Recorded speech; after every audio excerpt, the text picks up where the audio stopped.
আসসালামু আলাইকুম ভিউয়ার্স। এই যে একটা 8 ইঞ্চি স্পিকার রিপেয়ারে এসেছে। এটা হচ্ছে রিসপন্সের স্পিকার। এই যে দেখুন, রিসপন্স 8 ইঞ্চি চায়না মাল। এটা অনেক ভালো বাজে। এই হচ্ছে এটার পেপার। এই যে পেপার আর ক্যাপটা পরে লাগানো হয়েছিল। এটা কয়েল পুড়ে গেছে।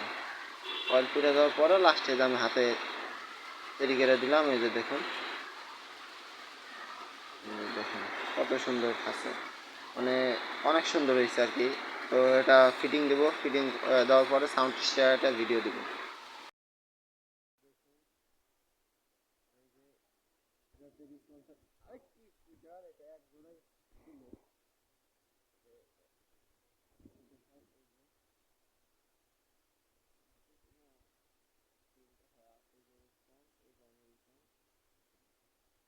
এই যে কয়েল তৈরি করলাম, এই যে দেখো, আমি কয়েল কিনতে পাওয়া যাচ্ছে না, স্পিড ফ্যানের বোতল দিয়ে কয়েল তৈরি করলাম।